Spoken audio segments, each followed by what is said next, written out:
Hello everyone. I've had a request to do a real quick instructional video on the upper hull pieces that I am putting up for sale. I sent out a couple of sets of preliminary pieces, and so that's what we're going to go with here real fast. So I've got one set that I printed up.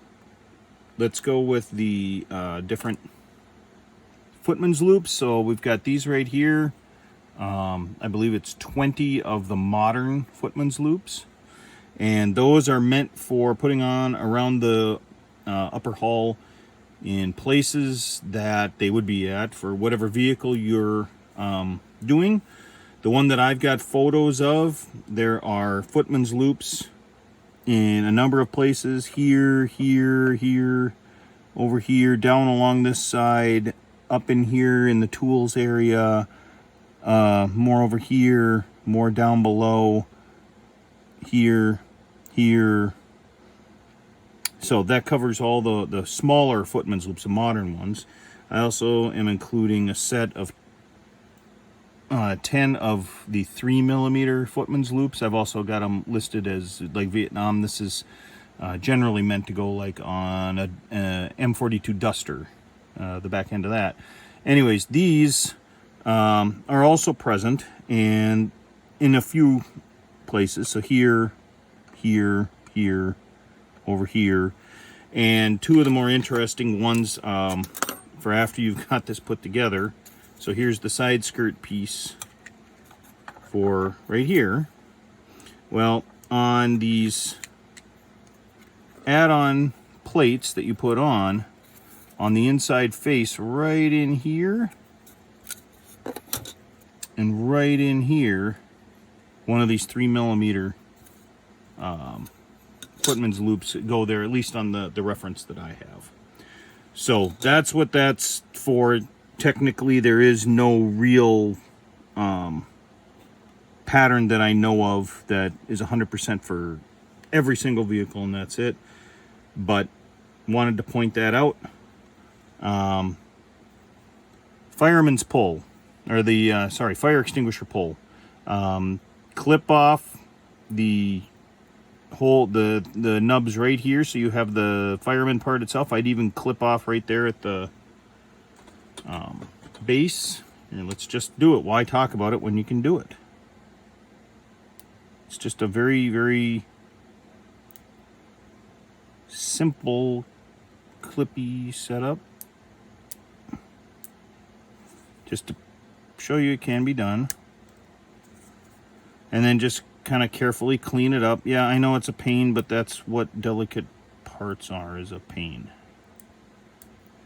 And then when you pull it off, and it's a miracle, and everybody's happy.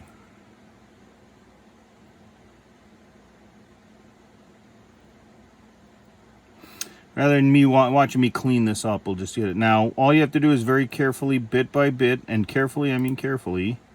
You don't want to split anything or break it. Just put your side cutters underneath, and not with a ton of force, just enough to nip.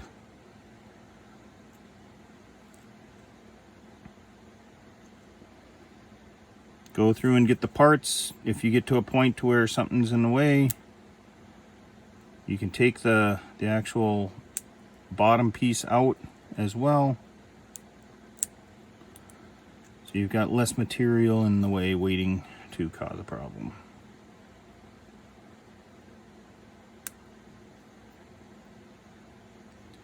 I've even gone so far as I'm holding the piece now itself. I just cut it completely, the whole thing completely off. Now I've just got these to deal with right here, and I can just push on them, the part falls away. So now I've got the cleaned up fire extinguisher. This is, I can't stress how delicate this is. This will fall apart under too much pressure. And that's the nature of it. It's just a small amount of folded up sheet metal or whatever. Anyways, that gets glued on right there. Boom. Front headlight right there. Bottom needs to be sanded. Back needs to be sanded, keeping in mind that there are two screws right there for wiring detail. If you don't really care about it, you can sand it off, but those are supposed to be there. Careful not to sand off the nut on top of that. And then right here, there's a tiny bit of stepping just from the printing process, and you can sand that off, but the large one goes over here on the driver's side, the small one goes over here, and it's approximately, take a look, by my measurements from my prototype, it's approximately 2 millimeters above the bolt line that this gets set in, and it's approximately 1 millimeter inset. This is centered between the engine access plate and the outside, and 2 millimeters from that line. And then you just have to kind of make sure. These things are not always 100% square on the hull. I just want you to know I noticed that when I was doing some of my measurements. But, you know, whatever aesthetic you want it to look like, set it up that way. That covers the headlights. Included is another exhaust, a new exhaust. There are two supports way in the back. Clean those out. You don't have to, I guess, if you don't want to, but they're not there on the real vehicle. There we go. And just clean right out, no big deal. Anyways, that just sits right on top. There's a mount there for the kit part, and a mount there in the edge of the engine deck right there. It just kind of just goes right on top. Driver's thermal viewer. One, it's got two little support pieces right here that need to be cleaned up.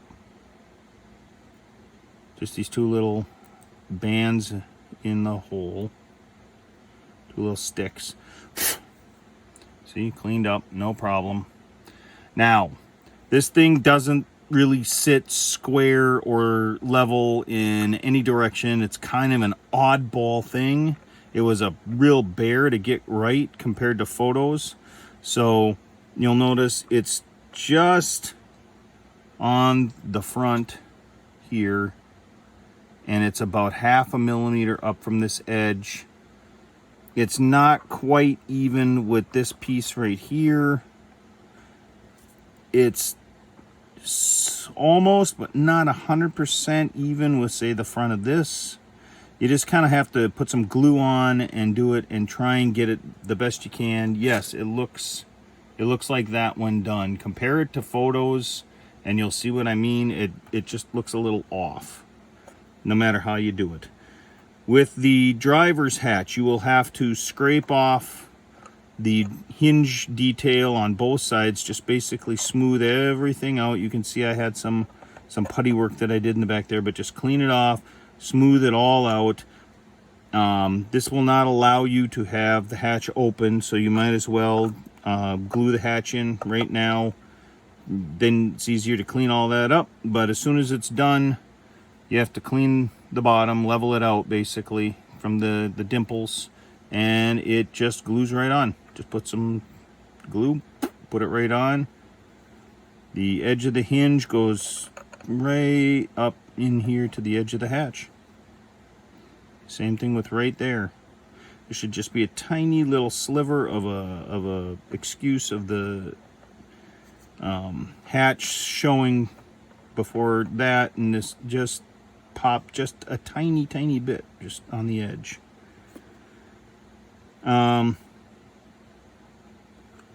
The loops right here, there are 3 of them that I've noticed on all the vehicles I've looked at. There's one here, there's one right here, and there's one right over here. Just snap them off, sand the bottom with a swipe, glue them on. No big deal. These are for the blocks that fill in where the weighting equipment went. Right here, 1, 2, 3. Lift it up. You can see they just pop right in. 1, 2, 3. Nothing fancy. look like what's on the prototype. So coming around, here are the new rear lights, left and right. Generally, they just kind of fit right on, but you just want to make sure that these bolts are below the top edge of the edge of the storage locker, I guess. And they fit there. I didn't have any trouble whatsoever. I just put them on. Finally, you've got the side piece for the door. The ridges are on the outside here, need to be cleaned up. And then instead of putting in the Tamiya piece, you just push that in, and it's, sorry, and that's pretty much just a straight replacement. Nothing special about it. The attachment points are right here on this bottom edge, so you just clean those up with a couple of swipes of the file. And here's where they get them placed on the lower hull in the back. I super glued these on. You can just regular glue them on. You can see some of the other putty work that I've had to do on the bottom of this kit to get it ready, but that is all the upper detail. That's where all the parts go. At least that's what I intended in this design, and that matches up with the prototype that I've been working with. I hope that helps, and good luck modeling.